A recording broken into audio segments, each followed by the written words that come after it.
Dr. Jiwan rubbed her tired eyes and looked at the computer screen again. The numbers and patterns glowing on the monitor made no sense. For 3 weeks, the same strange energy signals kept appearing in space around Earth. They were too perfect to be natural, too advanced to be made by humans. Still staring at those weird readings? Minho asked as he walked over with 2 cups of coffee. The small monitoring station felt cramped with all the equipment they had packed inside. Jiwan took the coffee gratefully. "Look at this pattern," she said, pointing at the screen. "It repeats every 47 hours and 13 minutes. Always the same strength, always from the same area of space." Minho squinted at the data. "Equipment malfunction?" "I checked everything twice. The sensors are working perfectly." Jiwan highlighted several data points. "Minho, I think someone is out there. Someone is watching us." Far above the Earth, invisible to human eyes and instruments, 3 massive ships hung in space like silent guardians. Their hulls were wrapped in fields that bent light and gravity, making them completely hidden from the primitive detection systems below. Captain Velthar stood on the bridge of his ship, the Silent Eye. He was tall and thin, with silver skin, and large black eyes that reflected the soft blue lights of his control panels. For over 200 years he had been watching the small blue planet turn slowly beneath him. "Status report," he commanded in his native language, which sounded like wind chimes in a gentle breeze. "The humans continue their destructive patterns," replied his science officer. "War, pollution, resource depletion. No significant technological advancement in the past decade." Velthar nodded as he reviewed the endless files on human behavior. Every war, every conflict, every act of violence had been recorded and analyzed. The conclusion was always the same. "Update the report for Concordance Command. Species remains violent and unpredictable. Technology level insufficient for contact. Recommendation unchanged. Maintain quarantine protocols." The captain had no idea that his ship's gravity field, invisible to most detection methods, created tiny ripples in space-time that a clever human scientist had learned to track. In a converted warehouse on the outskirts of Seoul, Dr. Hyunwoo stood before a wall of makeshift computers and sensors. The equipment looked like it had been built from spare parts and genius, which was exactly what it was. Red and green lights blinked across dozens of monitors showing data from secret sensors placed around the world. "Sir, we're getting the same gravitational anomaly readings from stations in Japan and Australia," reported his assistant, a young woman named Sora who had given up a comfortable university job to work in this secret facility. Hyunwoo studied the data carefully. 3 months ago, he had detected something impossible: tiny changes in Earth's gravitational field that moved in patterns. The changes were so small that only the most sensitive equipment could detect them. But they were there. And they were artificial. "They're not even trying to hide from each other," he muttered, watching as 3 separate gravitational signatures maintained perfect formation above Earth. "They're only hiding from us." The warehouse was filled with South Korea's brightest scientists, all working without official government support. They had pooled their resources and knowledge to investigate what their governments refused to acknowledge. The evidence was clear to anyone willing to look. Humanity was being watched. "Contact the other stations," Hyunwoo ordered. "I want confirmation from every monitoring post we have. If I'm right about this, everything changes." Back on the Silent Eye, Velthar continued his routine observations. His screen showed human cities from orbit, their lights twinkling like scattered stars. The aliens had been studying human civilization for over 1,000 years, watching empires rise and fall, recording every achievement and failure. "They show some promise in certain areas," admitted the science officer as she reviewed recent human accomplishments. "Their medical technology has advanced rapidly, and their space exploration shows determination." "Irrelevant," Velthar replied coldly. "Their violent nature makes them unsuitable for galactic society. One need only observe their history to understand the risk they would pose to peaceful civilizations." The alien captain gestured to a display showing human conflicts throughout history. "They cannot even achieve peace among their own species. How could we trust them with knowledge of other worlds? Deep in the Seoul warehouse, Hyunwoo received the confirmations he had been waiting for. Monitoring stations across 6 countries had detected the same gravitational signatures. The patterns were identical, precise, and definitely artificial. "This is Deep Sky Station 7 calling all units." He spoke into the secure communication system they had built. His voice was calm, but his hands shook slightly as he prepared to share the most important discovery in human history. "We have confirmation. We are not alone. There are at least 3 large objects maintaining position in high Earth orbit. They're using some kind of stealth technology, but they can't hide their mass from our gravitational sensors." Around the warehouse, scientists stopped their work and listened. The objects have been in position for months, possibly years. They're not trying to hide from each other, only from us. The conclusion is obvious. Someone has been watching us for a very long time. The silence that followed was broken only by the humming of computers and the quiet breathing of people whose world had just changed forever. Dr. Yoonji carefully brushed dust from the ancient stone tablet, her heart racing as the carved images became clearer. She had been searching through old museum archives for 6 months, looking for any historical evidence of alien contact. What she found was far more than she had hoped for. The stone tablet was over 1,500 years old, carved during the Goguryeo kingdom, but the images showed something impossible. Figures in strange metallic clothing floating in the sky above human villages. The carved people below pointed upward in what looked like fear or wonder. "This changes everything," she whispered to herself, then quickly photographed the tablet from every angle. 2 days later, Yoonji stood in the underground facility that had become humanity's secret headquarters. The converted subway tunnels beneath Seoul now housed the world's most important research project. Scientists from around the globe had quietly joined the effort, abandoning their official jobs to work on humanity's response to the alien presence. "Look at this," Yoonji said as she activated the large display screen. The ancient tablet appeared, showing the mysterious figures in the sky. "This is from Korea, 1,500 years ago, but it's not the only one." She clicked to the next image, a cave painting from Australia, then another from South America, then Africa, Europe, and North America. All showed the same thing: strange beings in metallic suits watching human communities from above. "They've been observing us for over 1,000 years, Yoonji explained to the assembled team. "Every continent, every major civilization. They watched us grow, learn, and develop. They studied us like we were animals in a zoo." The room fell silent as the implications sank in. Dr. Sang-hoon, the facility's chief engineer, stood up slowly. His hands held a piece of metal that seemed to glow with its own inner light. "This supports what we've been learning," he said, raising the strange metal fragment. "This piece fell from one of their ships during last week's thunderstorm. We've been studying it non-stop." The metal was unlike anything found on Earth. It was lighter than aluminum but stronger than steel. It seemed to absorb and reflect light in impossible ways, creating colors that human eyes had never seen before. "The molecular structure is completely alien," Sang-hoon continued. "But we're starting to understand how it works, and more importantly, we're learning to copy it." Around the room, dozens of scientists worked at stations filled with alien technology. Some pieces had been recovered from crash sites. Others had been salvaged from abandoned monitoring equipment.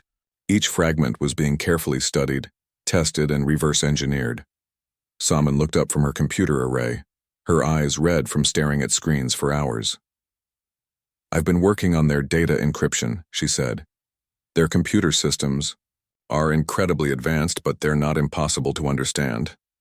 I've managed to decode some of their observational reports." She pulled up files on her screen, millions of records documenting human behavior over centuries.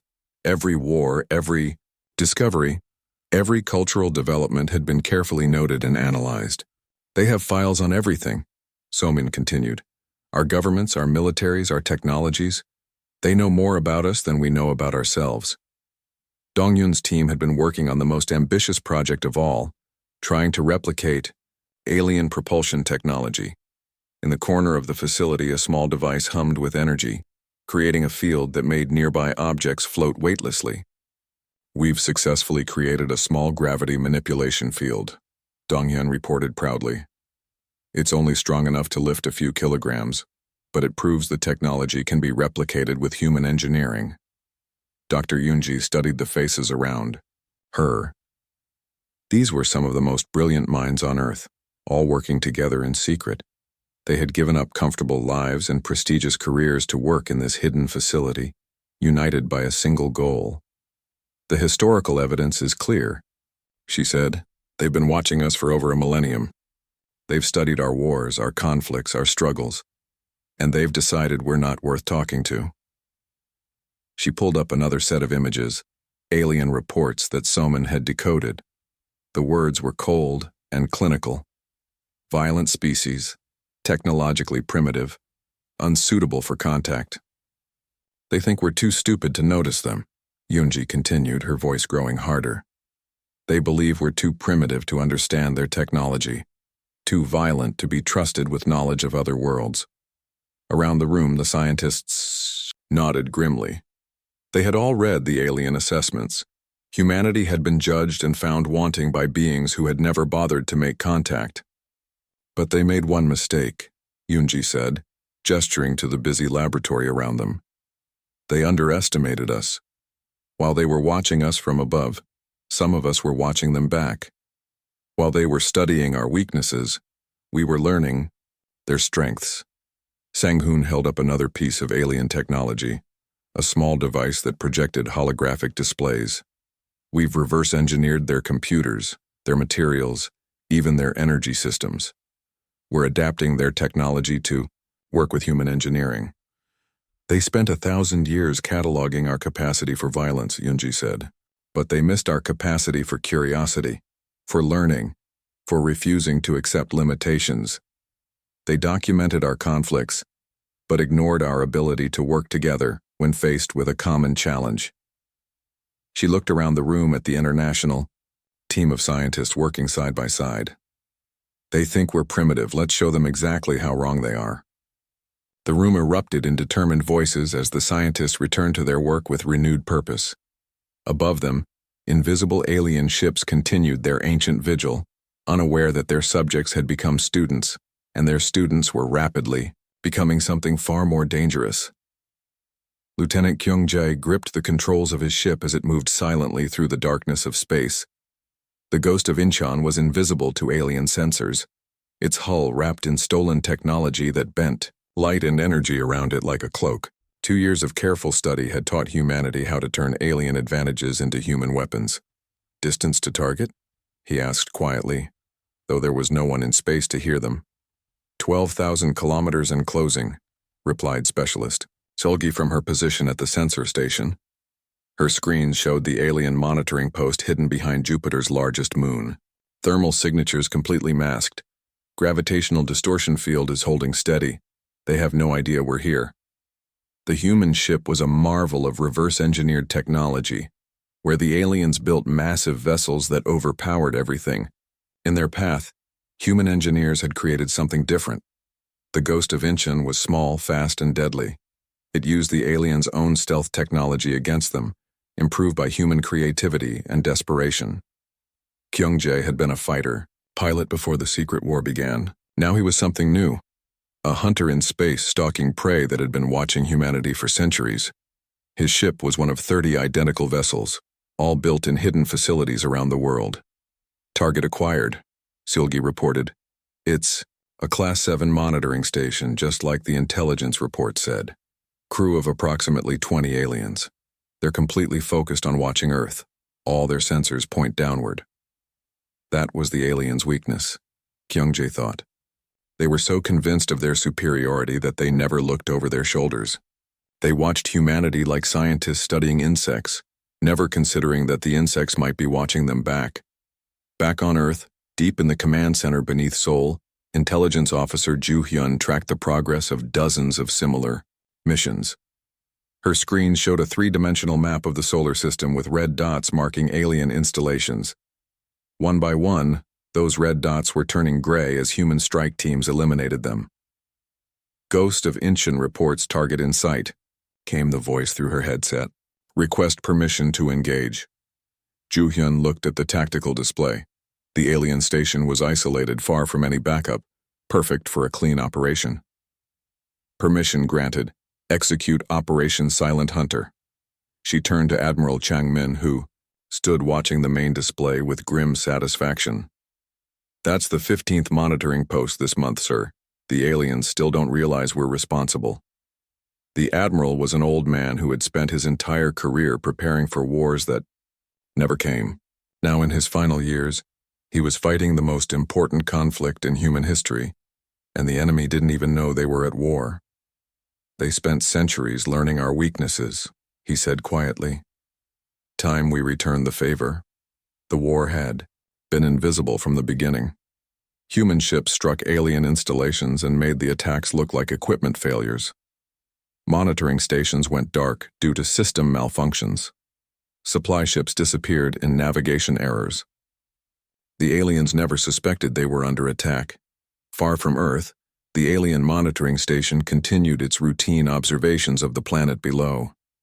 The crew had been watching human civilization for decades, recording every war, every discovery, every sign of progress or regression. Their reports consistently described humanity as violent, unpredictable, and technologically primitive. Detecting some minor gravitational anomalies, reported one of the alien technicians, probably debris from the asteroid belt. The station commander barely looked up from his analysis of human military movements. Noted in the log and continue monitoring. Command wants hourly updates on the humans' nuclear weapons development. Neither. Alien noticed the human ship that had positioned itself directly above their station. The Ghost of Inchin hung motionless in space, its weapon systems charging silently. Weapons ready, Seulgi reported. Targeting their power core and communication array. One shot should disable them completely. Kyung-jae nodded. The plan was always the same. Disable the station quickly and quietly, then salvage whatever technology they could before the aliens sent help. Most importantly, make it look like an accident. Fire, he ordered. A beam of concentrated energy, invisible to most sensors, struck the alien station. The power core overloaded instantly, sending cascades of electrical failures throughout the structure. Emergency lights flickered on as the aliens rushed to their posts, confused and frightened. What happened? Demanded the station commander. Complete system failure, sir, replied the technician, his voice shaking. Power core is offline. Communications are down. Life support is failing. It looks like a cascade failure in the main reactor. The commander stared at his dead screens in disbelief. Their technology was supposed to be perfect, reliable, tested over thousands of years. Major system failures were almost impossible. Send a distress signal, he ordered. Use the emergency beacon. But the emergency beacon had been the first thing the human weapons had targeted. The station was completely cut off, drifting helplessly in space while its crew tried desperately to understand what had gone wrong.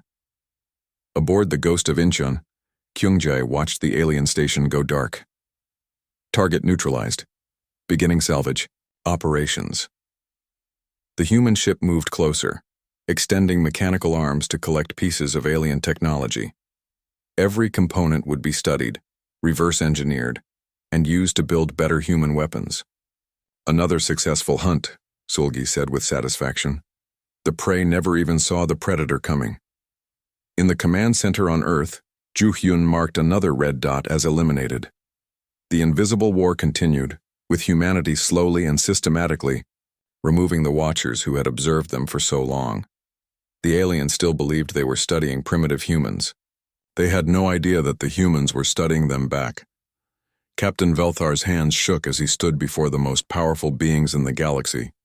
The Concordance High Council chamber was vast and intimidating, with holographic displays floating in the air around him. But today those displays showed something that terrified him more than any council meeting ever could. 17 monitoring stations destroyed, he said, his voice barely steady. 12 ships missing without any distress signals. Our entire surveillance network in the Sol system has been eliminated. The council members looked at the data in stunned silence.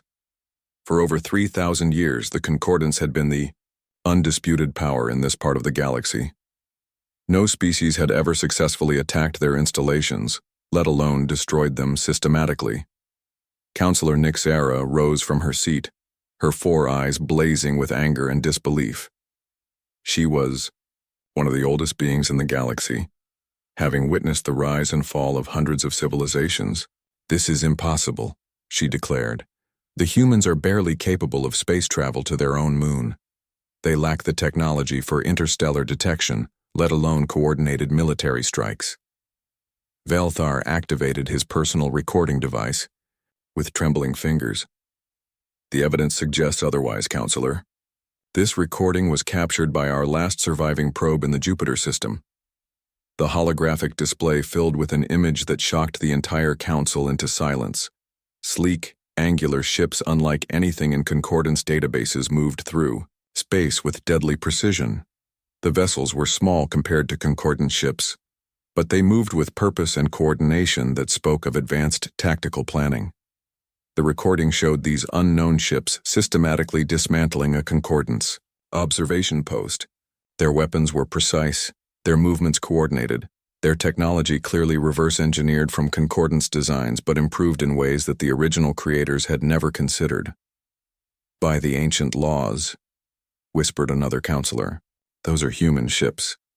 Meanwhile, deep beneath the bustling streets of Seoul, the human war room buzzed with activity. Communications Officer Taehyung sat surrounded by screens showing intercepted alien messages. For months he had been learning alien languages and breaking their encryption codes. Now he was listening to their panic in real time. "They're completely confused," he reported to the assembled human command staff, unable to hide his satisfaction. "Listen to this transmission from their fleet commander. Request immediate reinforcements. Unknown hostile force has eliminated all monitoring assets. Suspect advanced civilization involvement." General Eugen studied the translation with cold amusement. She was a small woman with gray hair and sharp eyes that had seen too many battles. But this was different from any war she had ever fought. This was a war where the enemy didn't even know they were fighting. 3 centuries of watching us," she said. 300 years of studying our every move, cataloging our weaknesses, documenting our conflicts, and they never once considered that we might be watching them back. The irony was not lost on anyone in the room. The aliens had spent so much time observing human behavior that they had created detailed profiles of human military capabilities, human technology, human social structures. But they had completely missed the most important human trait of all, the ability to learn and adapt. "They documented our capacity for violence," General Eugen continued, "but they missed our capacity for patience. They recorded our technological limitations but ignored our ability to overcome those limitations through creativity and determination."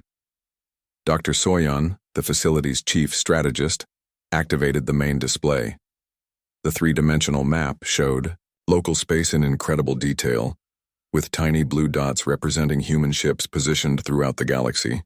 What had started as a desperate defensive measure had become something far more ambitious. "Phase 1 was detection," she explained to the assembled officers. "We learned to see them despite their stealth technology. Phase 2 was infiltration.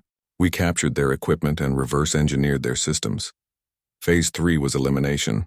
We systematically removed their surveillance network." The blue dots on the map pulsed gently, each one representing a human vessel built from alien technology, but improved by human engineering. They were positioned at strategic points throughout the solar system and beyond, ready for the next phase of humanity's plan. "All alien monitoring networks in this sector have been neutralized," Dr. Soyan continued. "Their intelligence-gathering capabilities have been completely eliminated. They're blind now, operating on outdated information and growing more desperate by the day." General Eugen looked around the room at the faces of humanity's secret leaders. Scientists, military officers, engineers, and intelligence specialists from dozens of countries had worked together for this moment. They had put aside national differences and personal ambitions to focus on a single goal, ensuring humanity's survival and independence. "The aliens made a classic predator mistake," she said. "They assumed their prey would always remain helpless. They forgot that sometimes the prey grows teeth and learns to hunt. The general walked to the communication console and placed her hand on the activation switch. This single action would change the course of human history forever. No more hiding, no more secret operations, no more pretending to be primitive and helpless. "It's time for Phase 4, she announced. "Open communication channels to all human ships. Prepare for simultaneous transmission on all alien frequencies." She looked around the room one final time, seeing determination and pride in every face. "Ladies and gentlemen, let's introduce ourselves to the galaxy properly." The communication systems activated and humanity prepared to announce its presence to the universe, not as supplicants seeking acceptance, but as equals demanding respect.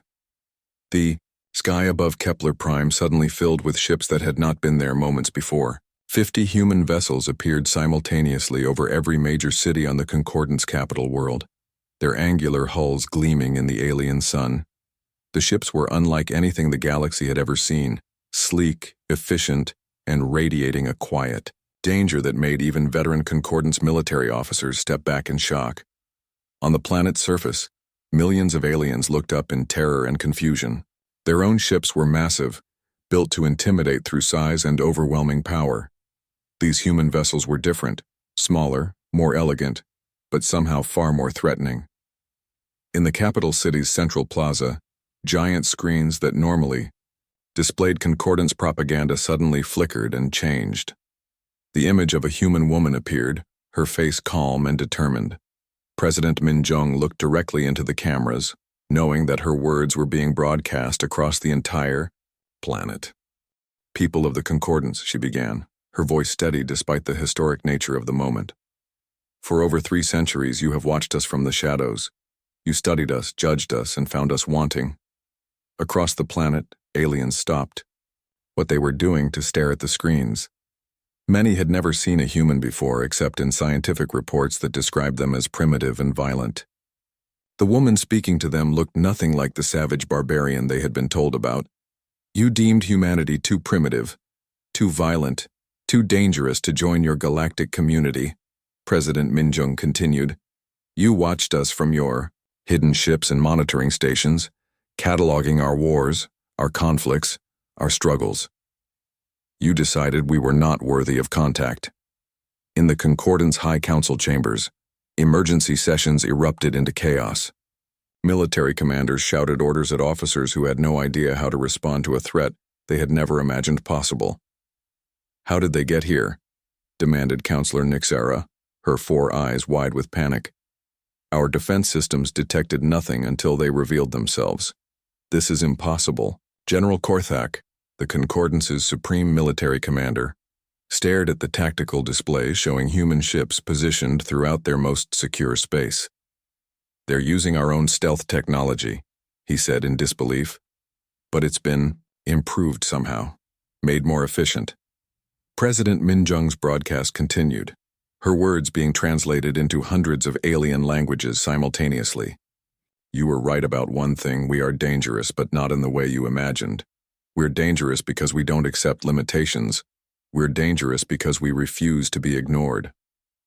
On board the human flagship Indomitable, Admiral Taman watched the alien capital city through the ship's viewports. The massive urban center sprawled across an entire continent, home to billions of beings who had considered themselves the masters of the galaxy. Now they cowered beneath human ships, finally understanding that they were not alone at the top of the galactic food chain. "Status report," Admiral Taman ordered. "All ships in position," replied Commander Jihoon. "Communication arrays are functioning perfectly. Every major population center on the planet is receiving our transmission." The Admiral nodded with satisfaction. Years of careful planning had led to this moment. While the Concordance had been watching humanity, human scientists had been learning everything they could about alien society, technology, and military capabilities. "They thought they knew us," Admiral Taman said to his bridge crew.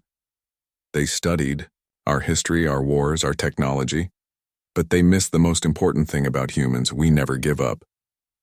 President Min-jung's image continued to dominate every screen on the planet. "While you were watching us, we were learning from you. While you were studying our weaknesses, we were discovering your strengths and making them our own. She gestured, and the image changed to show human ships throughout Concordance space. Not just the 50 vessels above Kepler Prime, but hundreds more positioned at strategic points across the galaxy. We captured your technology and improved it. We learned your languages and intercepted your communications. We mapped your territories and identified your weaknesses. And we did it all while you continued to dismiss us as primitive savages. In cities across the alien planet, crowds gathered in the streets to stare up at the human ships. Some aliens fled in panic, but many others stood transfixed, finally seeing the species they had observed for centuries in a completely new light. The age of your unchallenged dominance is over, President Minjung announced. Humanity demands recognition as an independent galactic power. We will have full access to trade routes, diplomatic channels, and all the rights you have denied us. Counselor, Nixara slumped in her chair as the full implications of the situation became clear. They've outmaneuvered us completely, she whispered. While we were studying them like laboratory specimens, they were planning this entire operation. Our surveillance network is gone, reported an aide. Every monitoring station, every observation post, every intelligence asset we had in human space has been eliminated. We're operating blind. President Minjung's final words echoed across the alien planet. We are not asking for permission to join the galactic community. We are announcing our presence as equals. The choice now is yours. Negotiate with us as partners, or face us as enemies. The transmission ended, leaving the Concordance capital in stunned silence. Above them, 50 human ships waited patiently for a response, their weapon systems powered but not yet aimed. The message was clear. Humanity had taken its place among the stars, and there was no going back. For the first time in their history, the Concordance faced a species that had refused to remain conquered by ignorance, intimidation, or technological superiority. The age of human submission was over, and the galaxy would never be the same.